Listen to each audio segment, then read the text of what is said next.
Andy Hannah. I'm Luanda Yasmin.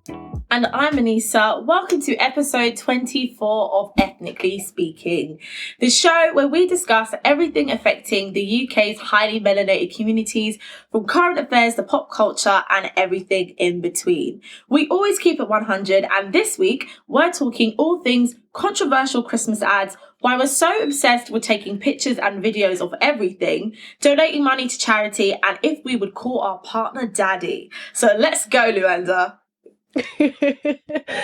Well, it is sorry, the last one got to me. We'll get there in due time. So it is 4 weeks until Christmas, which means 'tis the season for Christmas ads. Sainsbury's released the first of its trio of Christmas ads recently, which displayed a black family. Everyone who was offended by the idea of black people liking gravy took to Twitter to tell Sainsbury's that they would be boycotting the store. So I wanted to ask you, what are your favourite Christmas ads so far? And do we like the Sainsbury's ad or not? My favourite Christmas ad so far this year would probably be the Sainsbury's ad. I've seen a few here and there, but I kind of just like the way that it was shot and like the whole concept behind it. It was really kind of like my bag. I like things like that. But usually Christmas adverts I'm kind of regular. Like I just usually like the Coca-Cola Christmas advert. Like it's just like when you see the Coca-Cola advert, you know it's Christmas. Or sometimes I like the John Lewis Christmas adverts. They sometimes do like really fun ones. And once they did one like years ago, I don't know if you remember, about like older people who don't have family, about supporting them during Christmas, and it was always like my favourite one. It was like this man on the moon on a bench. I just enjoy it. So yeah, I really enjoyed it. And what was the second part of the question, Amanda? Sorry, I've completely forgotten. Girl, you think I should really know, huh? Oh, did you like the Sainsbury's? But you already answered it because you said that it was your favourite. I really enjoyed the Sainsbury's ad. And I know a lot of people were thinking it was just like they were just doing it to kind of give us something, but I quite enjoyed it, and I liked that they were trying to do something different and take their advertising into a different place. Of course, I know it got a lot of backlash, but I enjoyed it.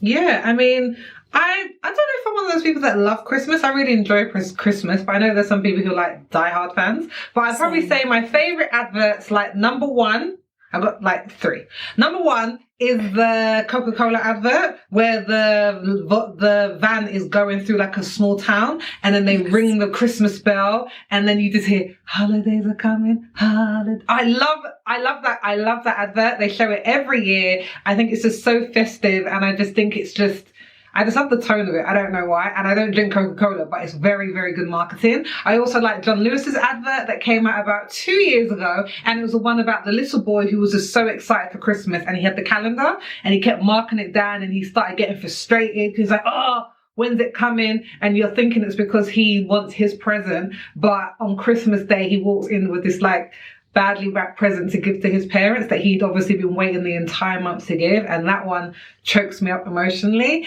And for some of my older people out there, you were going to remember the Yellow Pages advert about the little boy who was trying to kiss the girl under the mistletoe, but he couldn't reach her, so then he stood on the Yellow Pages and managed to give her a Christmas kiss. So that sounds cute. You have to watch it, and I knew you weren't going to remember it, Anissa, because that advert literally came out when I was about like 8 or 9, so it was a long time ago.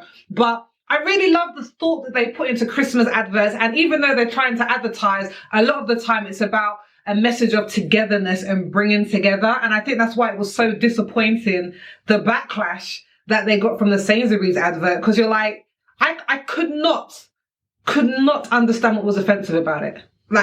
For real. So that's, again, you like the advert, right?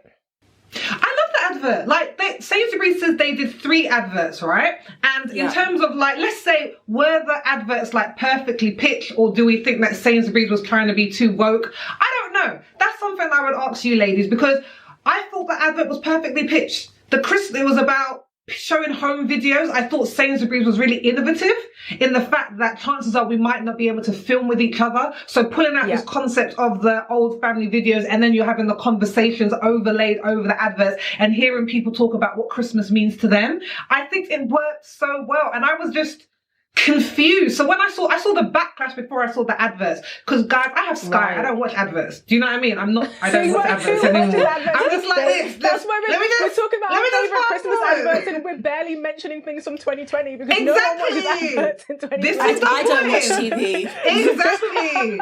So I don't really watch adverts. So when it came to this advert, I was like, let me see what all the backlash is about. When I saw it, I'm like, there was nothing race related in this. They weren't talking about no jerk chicken gravy. The man, he was pouring like some basic bisto. I don't care what anyone tells me. That weren't no flavoured up gravy.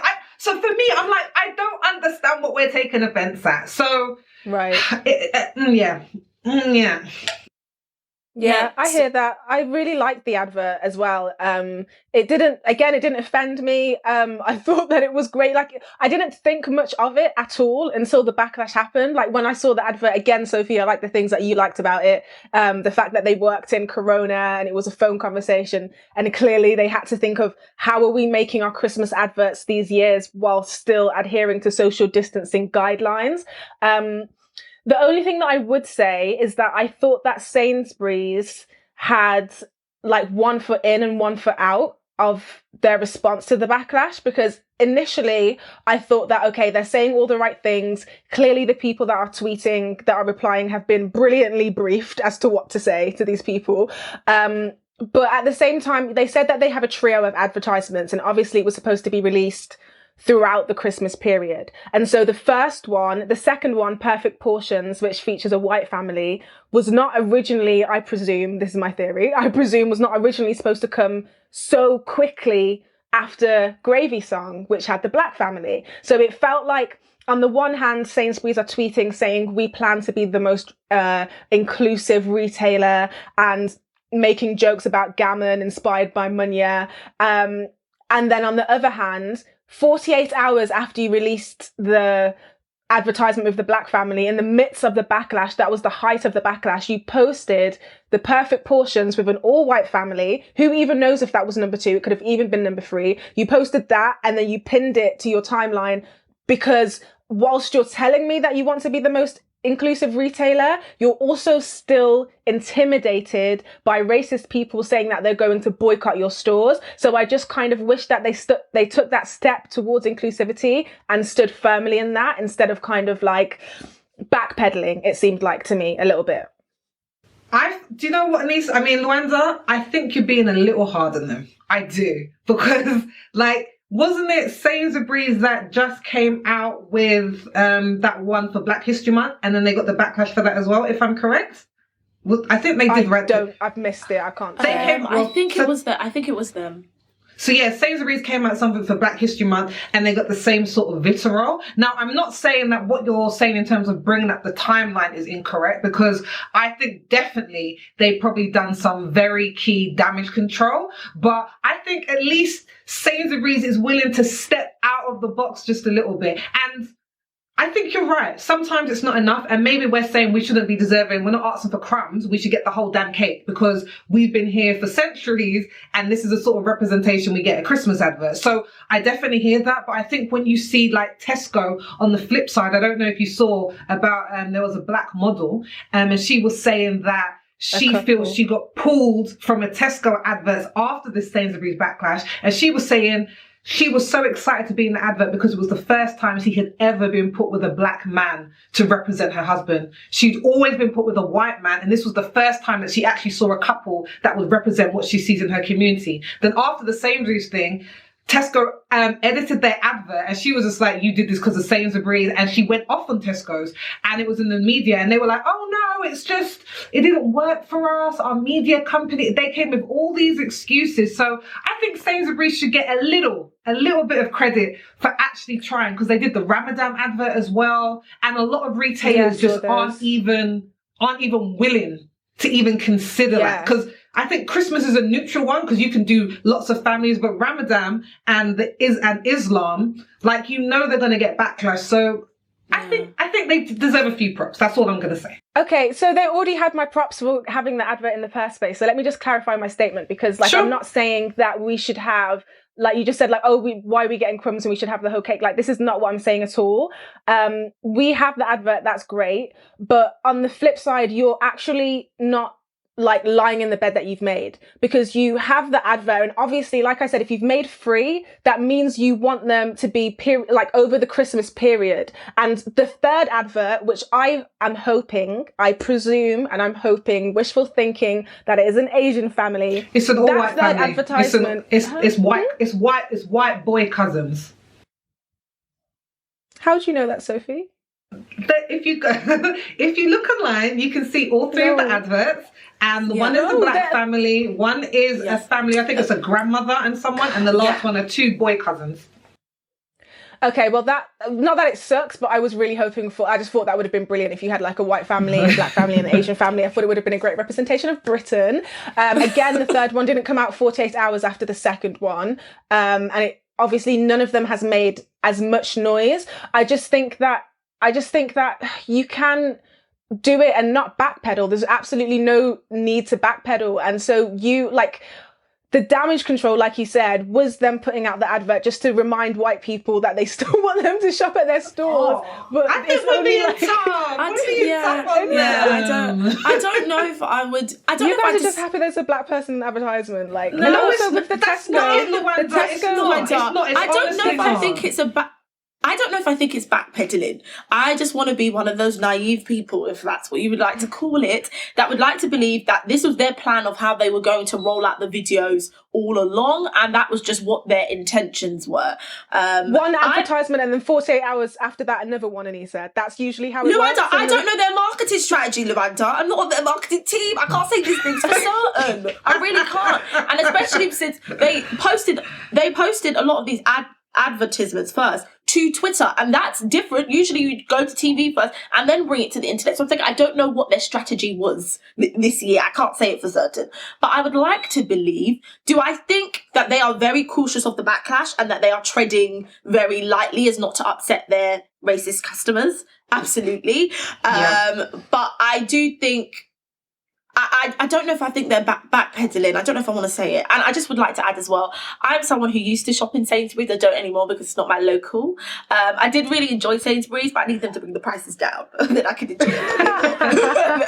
Then I'll go with them. I love that. Also on the Tesco thing, so it's actually not that, it didn't actually happen in that order. So when I heard about the Tesco thing, I thought that it happened after the Sainsbury's advertisement, but it didn't. No, it didn't. It happened in October. The advert was out in October, but it only became trending after the Sainsbury's thing. But again, like the woman was saying, and okay, so the thing that was probably my favorite thing about the Gravy Song advert was the fact that it was an actual black family, because most of the time when we have black British representation, they only ever fit us into an interracial family. So you'll most likely have a black dad and a white mom and biracial kids, and that's like the commercially most accepted version of what a black family is, instead of actually just having, you know, us in our whole variety. Sometimes you have 2 dark-skinned black people who have a family, you know.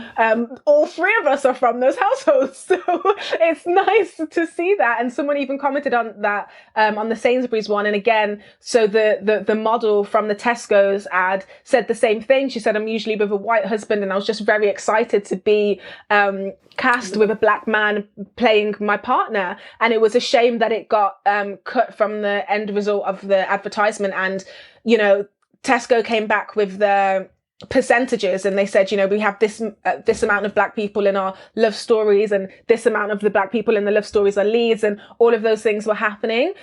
So I think that sometimes with stories, when something's going, when you have like a snowball effect, people just throw in everything to get the attention of it. So that story, again, it was from a month ago. It wasn't as a result of Sainsbury's having that ridiculous backlash. It was actually just, you know, something that happened, but her being cut out of the advert wasn't, so she has just recently talked about being cut from the advert, because they're saying since Sainsbury's happened, that's when she's been cut. So saying you might have seen some edits of it, but she was saying she has now been cut completely from it, and she's saying she attributes it to Tesco saying the phone. So wait, they Tesco's. played the original version with her in October. Yes. And then they've I cut believe it it was now in- and changed it without her. Because she said it's been re-edited. Oh. Oh. Were any yeah. of you guys Big. were any of you guys surprised that the Sainsbury's advert got that much backlash? Not at all. Not at all. When people say think- things... So, oh. No, go ahead. I was going to say, when people say things like... Because I saw a lot of people saying, oh, this is the case of what's going on in the United Kingdom. This is what's going on. I'm like, we've been knowing I'm black. We've been knowing. What we're seeing now... I don't think we're seeing anything different. Social media allows us to interact with the racists. That's what I'm seeing here. So for me, it's not even about saying, oh, this is what's going on. Britain is still racist. It's for us to encourage companies with our dollars and our pounds to say, if you're going to do this, we are still going to shop in your shop and we're not going to make up the massive percentage, but we support you in this, because it takes balls to do this for real when black people are not the major majority in this country, and they could just cater to the white people. They could do it, but them taking a step out there, we need to encourage more big brands to do it. So I really hope Sainsbury's isn't put off in the long term. I hope so as well, because like we've all agreed, it was a great advertisement. I can't say that, I don't know if surprised is the right word, but I found it so funny. Like, this is the kind of racism that I can laugh at. Like, this is the kind of racism that I just like enjoy because I find it so ridiculous. And I read this great article by a woman called Funmi, who wrote an article for The Independent, and she said that she kind of stated that the fear that people have when watching this advert was being treated like a minority. And then she pointed out the irony of that, because these are the same people who are going to tell us that there's nothing to complain about in England anymore. There's no racism in England anymore. So you'll tell us that there's no racism in England on the one hand, and that highly melanated people are complaining about nothing. And then on the other hand, have this irrational fear of actually being treated like a minority, because actually you recognize that minorities in the UK are mistreated. So I don't know. I just find it silly. I mean, people were tweeting like definitely not a white Christmas, and I just thought like, you just sound ridiculous. I don't know. I wasn't offended. It's like, I'm not shocked, but I'm also not offended. I enjoyed it. I enjoyed it. Loved it. Love it. I did. So from controversial commercials to controversial proposals, or at least controversial reactions to them, there was a man who went down on one knee and proposed to his partner. She in turn whipped out her phone to get that point of view shot, and he dashed the phone out of her hand and behind his head. Do we think that we spend too much time trying to capture moments in pictures and videos, and are we struggling with staying in the present? I would probably say I definitely think that, I don't think everybody is, but I think a lot, I say generally in society, yes. When you see the uptake of what's going on in regards to how much is posted every day. I think I saw something that said like 1 billion things are posted on social media networks every single day. Like, it's a lot. So I think we're definitely obsessed with capturing the moment rather than being in it. And I think for a lot of people, I read this really great statement. I think it was in, I can't remember what, we're going to link it at the end, but I can't remember specifically what it said, where it was from. But it was saying that, you know, life is a wasteland and we have no control over what goes on in our life or our real reality. So social media gives us a place where we can control the narrative and how we come across and how we're portrayed and how we're seen. And they're saying in real life, we can't, a lot of the times, measure our success. If you're not probably at the top of the socio-economic scale or you're making a lot of money, they said, forward movement in life can be very up and down, and you can't measure sometimes where you're going. But on social media with likes, you definitely can.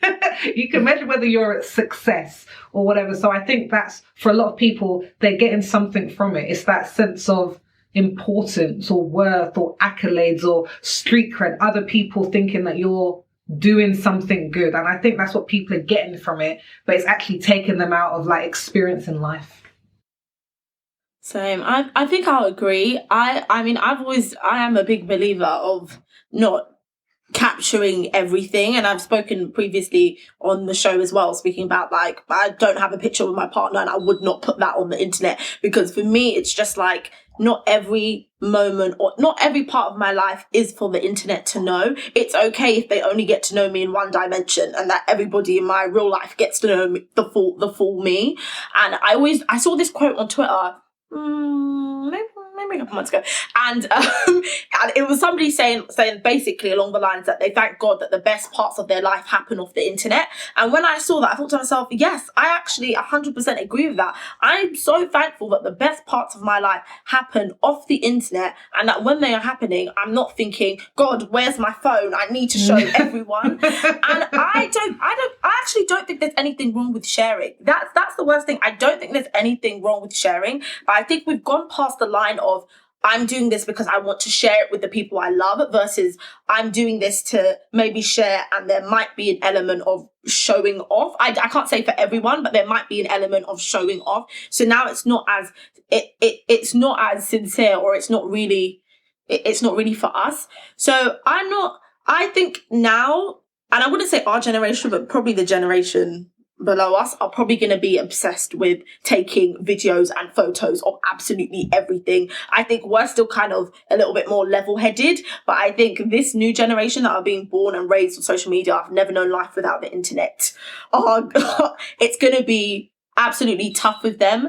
But see, I'm just on the fine line of it all, because I don't think there's anything wrong with capturing all those moments, because I like memories. And if I was being proposed to, I would like maybe a separate videographer so I can watch it back. But I don't know if I would have taken my phone out. Sorry, running thought. No, it makes it. But I think that the thing that frustrated me about the video was that she was already being filmed. She already knew that there was a bunch of people around her, and that people were filming her already. So it was literally just to get it at a different angle. That's the only reason why she ripped it out. But I think for me, I am on both ends of the spectrum, because I'm definitely guilty of capturing everything in pictures and videos, and not even for social media, because the best things I kind of just keep for myself. Because, you know, the best things are like, might have my family in them. I don't really like to put my family on social media like that. Like, I don't, you know, put my nan on my Instagram or anything like that, but I still want to capture the moment. But then on the other end of the spectrum, I get really frustrated when I'm in social settings and people are on their phones instead of interacting. And, you know, it's happened to me so many times. The other day I was having like a great conversation with two people, and one person was sitting over there and one person was sitting there. So I was doing my thing of talking to people, you know, because we were all engaging in a conversation. And then at one point, as I finished talking to the girl, I looked to the boy and he's like scrolling on Facebook, and it just really bothered me. You know, when I went away for my birthday just gone, I set up a phone jar in the dining room, so that when we came back home from like exploring the hills, we would put our phones in the jar so that we would actually like interact with each other. Because like I said, like I don't want to be sitting at this big table with a bunch of people that I care about and that I love, and having like a moment in my life which is important, my birthday, and then see someone scrolling on Instagram. And I think it's because you're giving away more than just your attention when you're fixated on your screen. For me, when I go to bed, like I'll put my phone on airplane mode. And when I wake up, I won't take it off airplane mode for at least 2 hours after I've gotten up. Because you will give your emotions to the world news. You will give your feelings to the timeline. Whatever's happening, if you're starting your day off well and then there's a tragedy, you're completely zoned into this tragedy and you're intaking all of this trauma. Or it can even be, you know, a lot less relevant, something that a celebrity's done that you've spent 20 minutes reading about that just does nothing for your life and nothing for your day. So I guess, yeah, like I'm on both ends, to be honest. Yeah, Amanda, I have 2 questions for you, sorry, based on what you just said. One, why do you put your phone on airplane mode and not do not disturb? What does do not disturb do? Sorry, I actually don't know. What does it do? So when you put your phone on airplane mode, basically it turns like, I guess your network is signaling off. But with do not disturb, basically all it does is it diverts all your calls to voicemail and basically removes all the notifications. So people can still call or text you. You just won't get any notification on it. Like nothing will happen on your phone, but you get to keep your network up. And you can I don't also personally let feel like people I need through. You can also let people through if they're like an emergency contact. So there can be certain people who can bypass it in case there's like an emergency as well, which obviously you don't get on airplane mode because you're not connected to anyone. So I'm good without that because fair enough. You do you. Fair. Firstly, I do believe in I don't know. Oh, I'm gonna say I believe in this thing, and I can't remember what to call it. Airwaves, radiation. What is the sound wave? What the things that come out of our phones? Like, and I just want to block that for a certain amount of hours in my day. And then also for me, like the act of taking my phone off airplane mode, that's like, okay, I'm starting my day now. I'm welcoming myself into the world. I know if there was anything serious that, like, you know, it would be an email like, oh, I've tried to call you. Okay, I'll take my phone off airplane mode. And it's not like I'm keeping it on for the whole day. It's literally just the first 2 hours when I wake up, because I don't want to straight away go to Instagram or straight away go to Twitter. Because like these things affect us more than we pay attention to, because at this point we're so used to them. So I just kind of wanted to like actually have some time to set myself up in the emotions that I want to be for the day, instead of giving myself over to the internet. I think never use do not disturb in my life. I think just do what suits you, and I think you're giving some really healthy and concrete tips for people in how to kind of mitigate the use of social media in their life, because I think a lot of times when we're like, just don't use it, or take off all your apps, or don't get any notifications, maybe it's not realistic. So I think that's a good way to kind of find a rhythm that works best for you. And I think that a lot of times why we're so caught up in this social media life is because I like pretty feeds. I try to curate my own Instagram feed to look a certain way, and I really like to look at other people's feeds. I guess Instagram influencers, we would call them. And I think the majority of people will follow one or two or a few or many, because obviously Instagram is all about the aesthetics.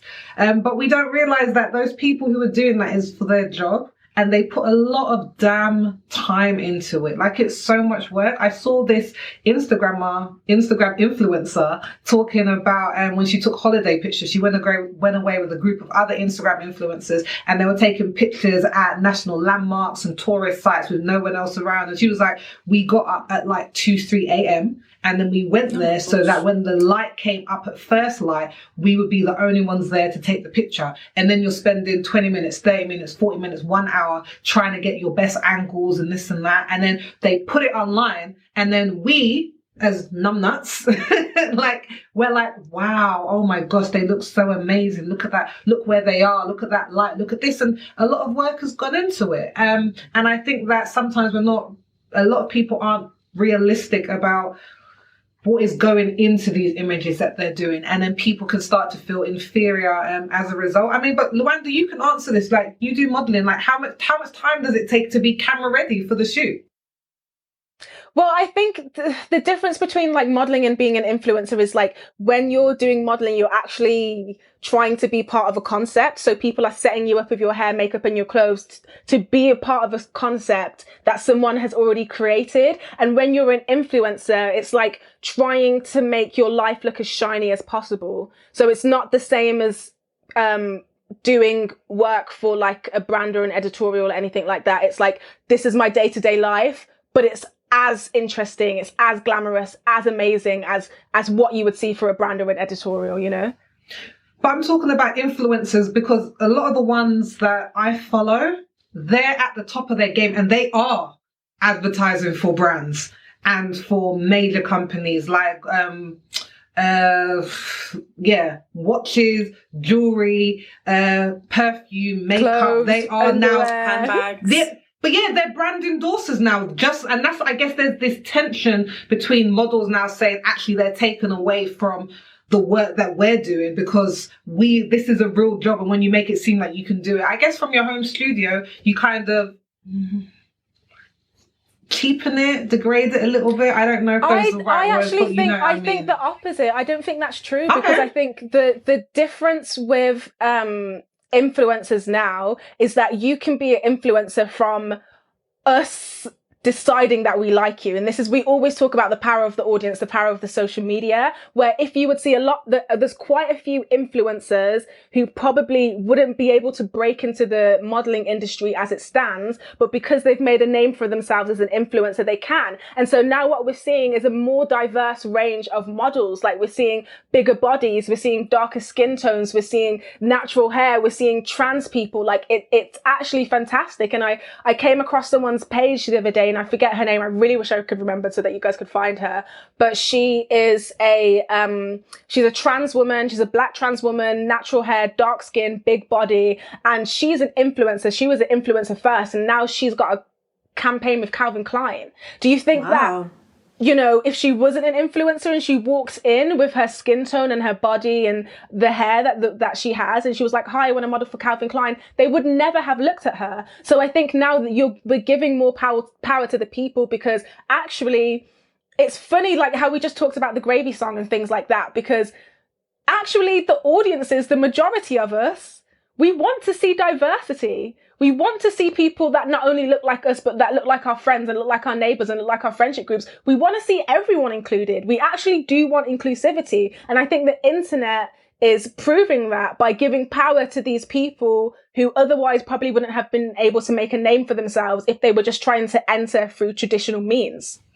That's so true. And I think that, I agree with you 100%. You're right. So thanks for flipping the other side of the coin and, you know, showing us on the other side. Thank you for giving us your lovely insights. Exactly. And I think that going back to like our original question in terms of us getting out of the moment, I think when we're trying to capture all these moments and all these perfectly curated holidays and this and that, what we see a lot less of is people talking about the pain in their lives and when things are difficult. Oh, yes. And I think that's what's one of the hardest things for people to get a sense of realism in terms of what's going on, because you only want to show the upside and the highlight reel rather than, you know, sometimes life is pretty hard and can be really ugly. Yeah, I agree, but I do you know what? I don't know if it's just what I have seen, but sometimes, you know, when like you see the people on the internet who don't mind sharing the sad times in their life, I sometimes end up seeing, like, we've all seen the Michael Jordan crying meme. Like, people will be like, oh, ha, ha, like this. Yes, no, yes. My whole point is, like, I've sometimes seen people like they're so sad or they're upset and they're crying, and I've just seen, especially it's like with YouTubers, I don't know if you guys have ever looked at YouTube comments, but it is the land of the lawless there. And if a YouTuber, for example, is crying about something has happened in their life, people are just like, oh, you look at you, why are you crying on the internet? Like, they use it as an opportunity to attack because that person is weak. So sometimes I think with a lot of people, you almost don't want to share your sadness on the internet because you either don't want people to attack it or you don't want to even highlight it to the world that these are the bad things that are happening. And I kind of understand that. So I do give people all leeway with not posting the sad stuff. Do you know what? It's so true. I guess I just wonder how we find the balance then. Because I guess where we've ended up now is this place where, you're right, the crime videos that I've seen of Lizzo are very few to the ones of her twerking and having a great time. But where do we find the light and shade so that the next generation come up don't get obsessed with curation and presenting things only one way? And I don't know the answer. Like, I'm just throwing that question out into the ether.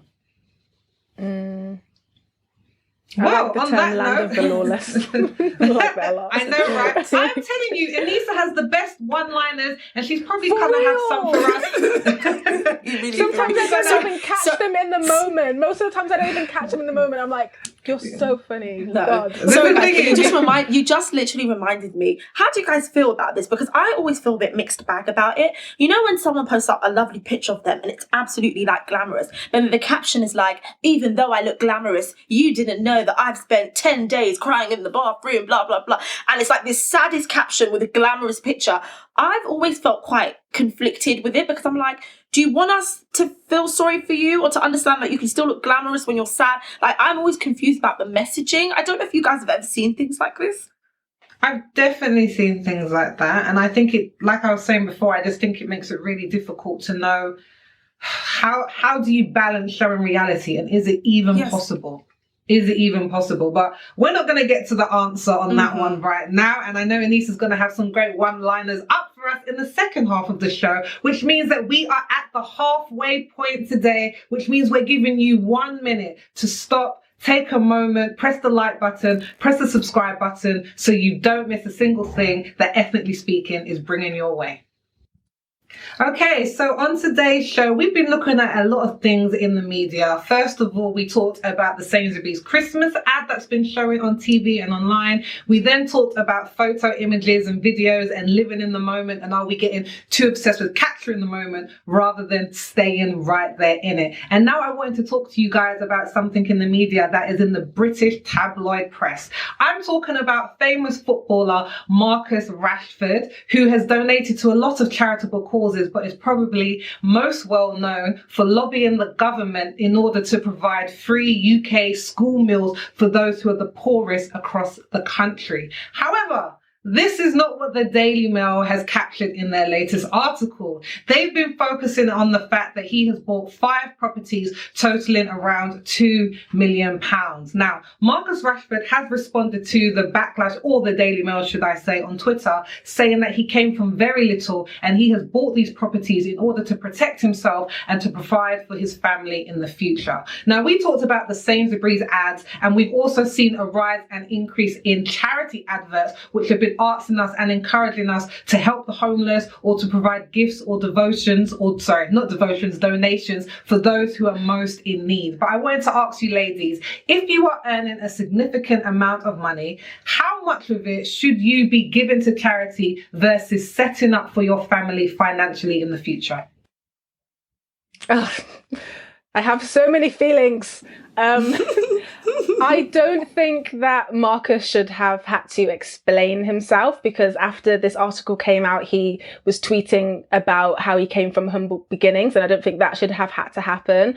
I don't think we should be judging rich people on how they spend their riches, whilst also being jealous of rich people because they have riches. And I don't think that we should be waiting to be wealthy to give to charity, because if we have that mentality, then we're never going to be wealthy enough.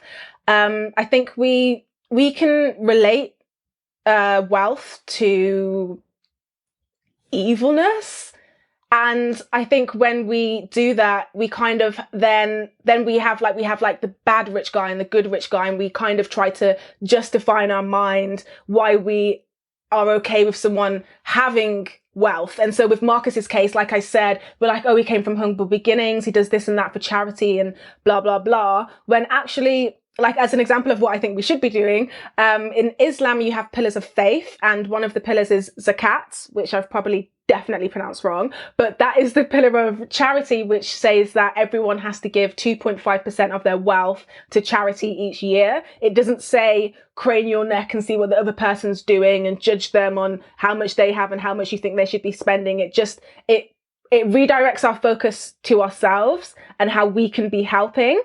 I think, let me leave it there for now, because I have lots of thoughts. Yeah. I mean, I was not surprised by the Daily Mail, because it's the Daily Mail, so of course they were going to print what they were going to print. I think I was a little bit like, I think I just didn't think he should have tweeted it, because only people who are like psychopaths in my mind would have been like, saw that Daily Mail and like, yeah, he's a wrong'un. Clearly, obviously it was an attack, because he's been trying to get kids free school meals that don't have any money. And so what they did is try to make him a bad guy. And I thought to myself, like, I felt like he didn't have to tweet that, because everybody with sane mind would have said, like, of course, this is just a cheap attack. Like, it doesn't mean anything. And it does bring into this whole wealth thing.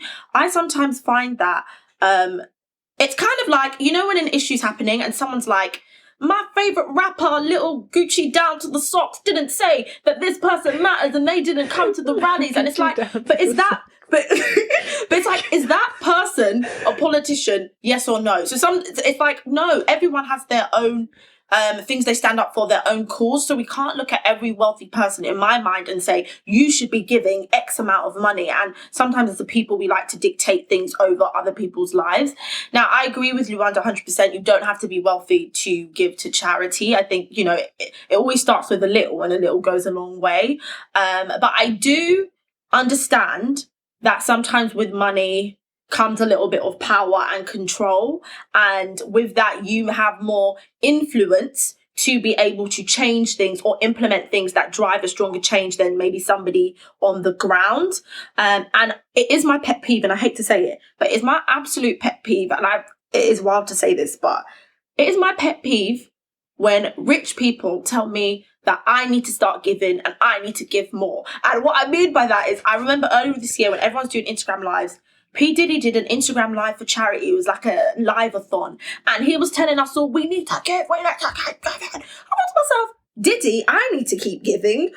Sorry, the target that you want to hit, you could just take it out of your wallet and give. And that's my only pet peeve. It's like sometimes like you're telling me I need to do more. Not say I don't know all that he's doing, but it was those kind of things are like my pet peeve when people dictate what you should do with money. When it's rich to the poor, when it's poor to the rich, I just hate it all. I hate it.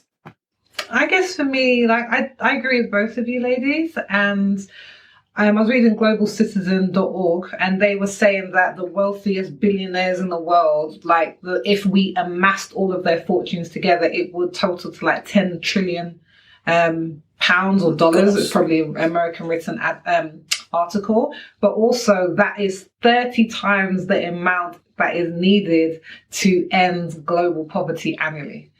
And I think that's the thing that makes me so sad about poverty. When we look at who should be giving and the rich people and this and that, there is more than enough resources in the world to go around. Like the world provides more than enough for everybody to have enough, but we live in a society where having more is the best and having more is the best. So I think that's what makes it really difficult for me. But it's actually usually the poorest that give the most to charity. If you're talking about in general, that's actually a fact. And they say it's because they actually understand what it's like to be in that position. And if you're someone who has come from money, it's probably very difficult for you to empathize. Not all the time, but to a certain extent when you haven't been in that position. So in terms of how much should you give versus setting up your family, like for me, of course, like Marcus Rashford, I want my family to be secure. And if I can make that happen and everyone is going to be fine for all their needs and they get a lot of the things that they want that are reasonable and they're able to have a home to be safe in, then it is for me time to start thinking about, okay, how do I give back now? How else can I help people? Because I think it comes down to a mental thing. Like until we change the concept of I am not only answerable to myself, like the community is not just my nuclear family, and that's how we live in the UK. That's how I live. Like, I'm not judging anyone. I'm saying that's how the majority of us live. If it's within my family, they're going to have enough. If it's someone else's, like if I have the time or if I have the spare funds, but if we're not thinking of it as a global world and everything we do impacts on everybody else, there's no point looking to the rich because there's something that we can all do to contribute. Yeah, I agree. There's definitely something that we can all do to contribute. I also kind of, I definitely would agree that it might be a little bit more difficult for you to understand what it's like to be poor if you've never been poor and if you've been born into wealth. But I also don't buy into the idea that rich people can't care about rich people just because they themselves are not experiencing poverty. And that's the angle that I feel the Daily Mail was trying to push against the Marcus, which is why I felt that he probably felt the need to defend himself. And it's interesting because that same media outlet, said David Beckham should be knighted for the charity work that he's done. And they also said Phil Foden look how well he's doing. He's setting up his family by buying his mom a house that cost £2 million. And David and Phil are also rich footballers doing the exact same thing that Marcus is doing.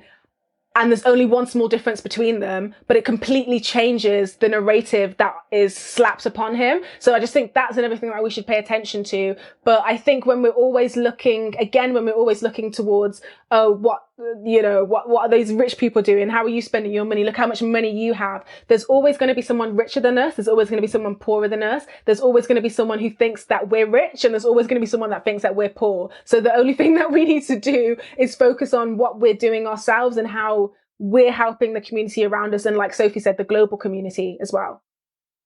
And I think I don't know if you was going to come in there, Anissa, but I think go ahead, I'm still...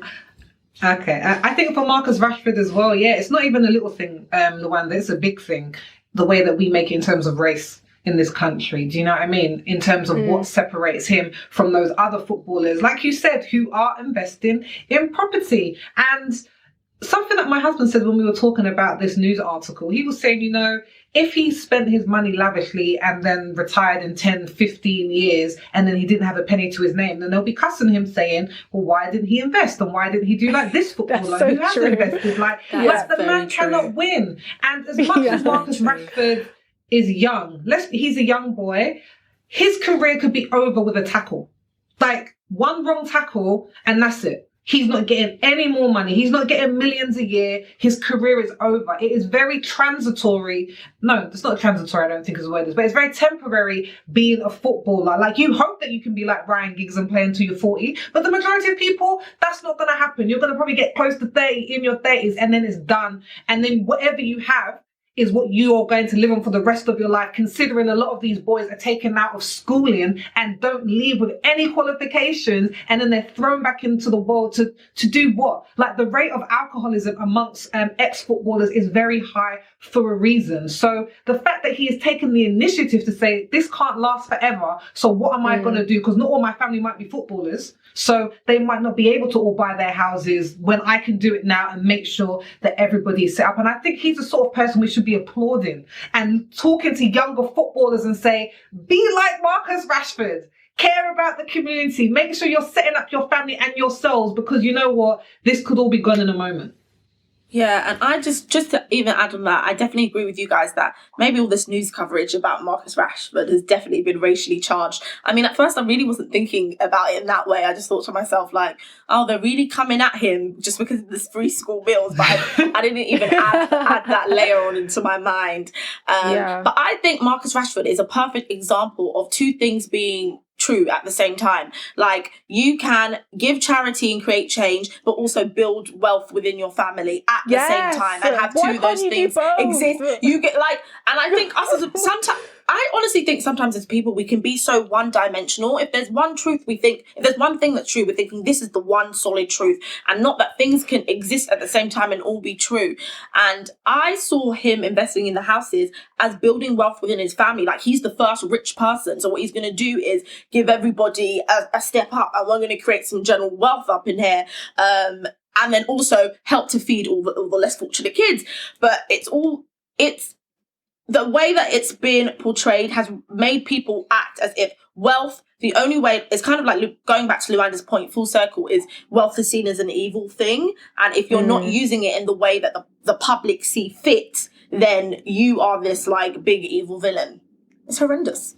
Yeah. And let's not forget that Marcus Rashford, outside of what the free school meals, has done a lot. Like he was part of this gift box charity where they gave boxes to children who are impoverished around Christmas time, I think, and he donated. And they didn't forget the pads. Sorry, say that again. They didn't forget the pads in the boxes as well. I really liked that. It's a nice touch. Oh, that's nice. Very nice. Like he donated. He was part of that campaign and donated hundreds himself. And then he was part of a thing about the pandemic where footballers got together and donated up to £4 million from their own personal pockets. And then he went and saw all the children that were caught up in the Manchester bombing. Like this guy is not someone who's just telling the government to give. He's dipping within his own pockets. And I feel really, I don't know him, but I'm really proud of him for what he's doing and setting that example, because why is the Daily Mail going after someone when we're used to seeing stories about the footballer who got drunk, fell out of a club, cheated on his wife and is now with his mistress? But the one who wants to help, we're talking about, and look how he's trying to set up his family. Look how he's trying to provide for them in the future. Forbid. No footballers earn well. We knew. That's why everyone wants to be one. That's why everyone wants to be either a footballer or a wag. Like, we knew they're rich. We know, like, it's not new information. So, ladies, I know we're talking about the British tabloids, and I want to stay talking about media, but I want to talk about podcasts. Now, at actor and comedian Monique in America. So she was in The Parkers and a lot of great things. But she was recently on Tamar Braxton's podcast called Under Construction. Now, during the chat, Monique says that she calls her husband Daddy. I don't know why I said it like that, but that's what she calls him. Now, Daddy. So, now, in a romantic relationship between two consenting adults, that term daddy can usually have sexual connotations, but not for Monique. She says, and I quote, she calls her husband daddy because he's raising me and he's given me a lot of things that my father didn't. Now, I wanted to ask you ladies, would you ever call your husband or partner daddy? And do you think that all pet names are okay, or are there some that should be off limits? Personally, the daddy pet name is not for me, nor is Zaddy. None of it, because I know people flipped from daddy to Zaddy and felt like it was better. But I remember that Zaddy. Yes, exactly. It lasted for so long, and it was very long. No, I'm not even sure that it's fully finished. It's still lasting. So I'm not here for daddy or Zaddy, but I cannot lie. I am the pet name princess. I have 100 pet names for all the people in my life, and it sometimes just comes from my spirit within and just pulls itself out, and it could be the most random thing ever, and so I am a big pet name person. Like, and my pet names can be very random. Like, for example, if I'm thinking about my best friend, I've got a best friend, and sometimes I call him my love. Sometimes I'll call him honey. Sometimes I'll call him sir. I'll be like, sir. Or sometimes I'll call him Jay. It's just what it is. I remember my first boyfriend. The first time I saw him, he wore a beanie hat. So I called him Beanie for the entirety of our relationship. I barely ever called him his name, to the point where my friends thought his real name was Beanie. I'm just a pet name person. It's just who I am. And so for me, I feel like, say the pet name that you personally feel comfortable with. Now, I don't personally feel comfortable with daddy, so that's why I don't use it. But if you feel comfortable with daddy, then do you, boo. I don't care. Yeah, I'm kind of on the same page as you. Like, I don't believe that what happens between two consenting adults is any of my business. But in terms of if I would do it personally, like, I have been asked, and I have politely declined. To what? To what? To call someone daddy. You gotta tell that story, girl. I always want to know the context, but I don't know if you're allowed to say it. You can't. I don't know if you're allowed to say it. Come through with a whole drink, Luanda. So please, can we have some context around that one? Are you allowed to say the context or no? Just the bits that don't expose, please. I don't know how I could say it without giving away too much. Yeah, I don't know how I'd be able to tell. Just that someone asked. Okay, that's fair. Okay. And I politely declined because it just doesn't. It just doesn't do anything for me. Did he take it personally? Did he take it personally when you said no? Or was he fine with it? I didn't see him again after that. It wasn't because of that. It's just that, like, I would never know because that was the last time we hung out. So Fair I enough. think it's difficult because I think with Monique, I actually listened to the whole podcast, and I actually, like, I'm really happy for her and the relationship that she has. Like, she was saying things like, I've been with this man for 15 years and I am in love like I'm 15 days in. She said, you know, her son said to her, like, if I don't want to get married unless my marriage looks like yours. And I think she almost started crying because she said that she would never have said that about her parents. So I think she's actually in a very beautiful relationship. And I don't think I would have understood that unless I listened to the whole podcast, because that snippet of what she said, like, oh, he's raising me, he's doing this and doing that. I think when we're saying something like daddy and then we're going to say something like raising, I feel like she could have worded it a little bit differently because really, I think really what she was trying to say is that they're both encouraging each other to be the best version of themselves, and they're both giving each other tough love to the point where they know their worth. Just like, there was a moment where, this is the last thing I'll say because I know I'm talking a lot. There was a moment where she was going for a deal with BET and she got a number and she was like, this is the biggest number I've ever seen in my career. And he said, we're sending it back. And then she got another number and she was like, okay, this is nuts. We have to take this deal. And he's like, we're sending it back. And he was like, you were always talking to me about knowing your worth, know your worth. And then she was able to close the biggest deal in BET history for her time slot because of his encouragement. So I think when she said raising, it's like raising her to see her for who she can really be instead of like, brush your teeth before bed, because when we're using it in that context, like it sounds a bit wild, but I'm happy for her in her relationship. It's just not something that makes me feel, it doesn't elicit any feelings for me, and so therefore I'm going to leave it there. And personally for me, basically, it's also awkward in my mind if somebody asked me, like I've never been in that situation, Luanda, where somebody has asked me to call them daddy, but I don't know if this is strange, but I still call my dad daddy. So it would just be a huge conflict of my mind if I called somebody else daddy. But I didn't listen to the whole thing, but I listened to what Monique was saying, and I understand the sentiment of when she was talking about him raising her basically and not getting the things that she got from her father, because I think in general that people, just us as human beings, sometimes we lack things from our family and we seek those exact things in our partner. I'm agreeing with you in that I think she worded it weirdly, but usually like if somebody grew up with not that much affection in their household, sometimes they want a more affectionate partner, or if they grew up with really bad communication in their household, they want their partner to communicate very well. So I understood the sentiment of seeing things in him that she had not experienced and so she liked, but it's just, I think it's the way she worded it that makes it sound like there's this undertone of parental role play. And the fact is, it's not even just her, because you'll see a lot of people on the internet will be like, that's my daddy and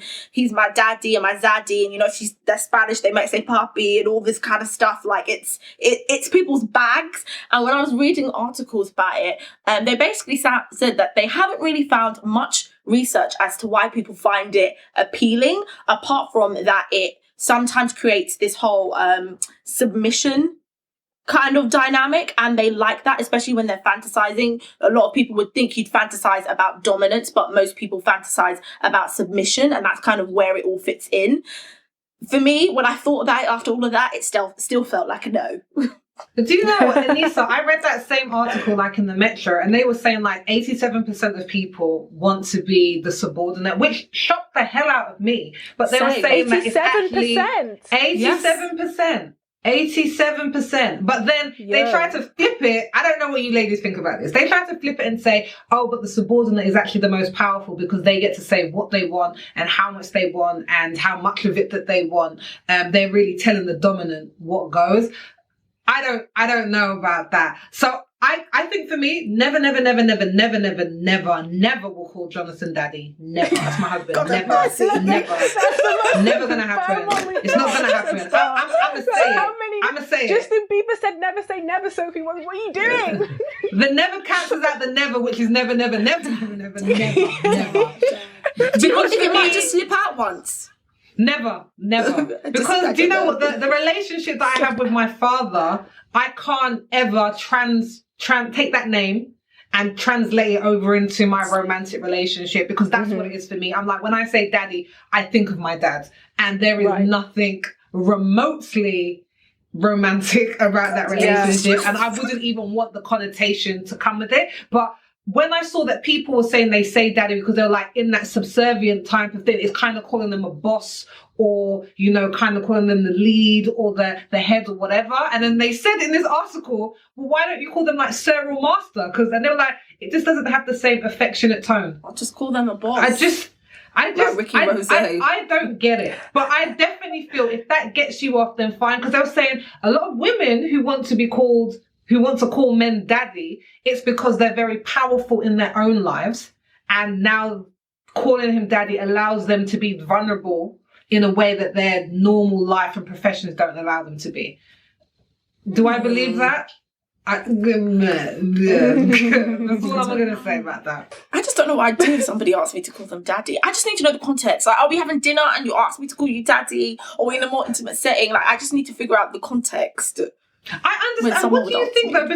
But you know what? I read something in the article, I think it was Times of India, but they said, and I thought that's very true, we don't have a problem with calling someone baby, and we don't conflate that with a child. So why do we then have to conflate daddy with meaning like inappropriateness when we like, you call him babe, baby? And I was like, okay, you got me on that one. That's an interesting point. I read that, Sophie, and I actually don't agree, because I think that we kind of do. And I think a lot of this whole conversation, we've been talking about women calling men daddy. We haven't mentioned men calling women mummy, which pretty sure Monique's husband called her mummy as well. They would never do that.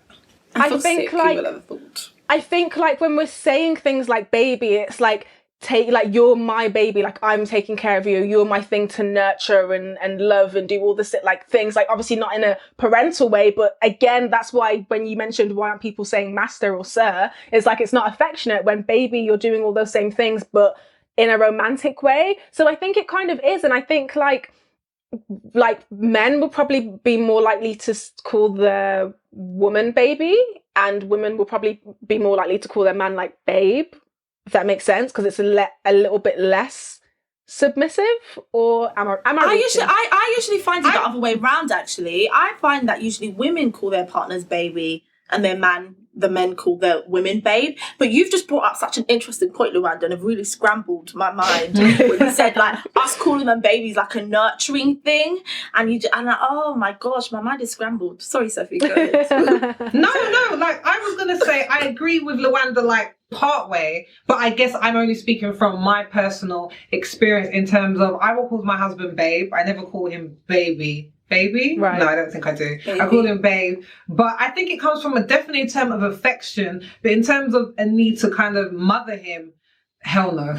Like I'm not interested in mothering any man at all. Yeah, but that's why I think that's why the small differentiation, like that nuance between babe and baby, that's why I mentioned it, because I think obviously we've been only talking about heterosexual relationships. So with men, they kind of want that feeling of dominance. They want that feeling of, oh, how can I have power over you, but in a respectful and affectionate way. And that's why all of these terms are floating in and out, I think.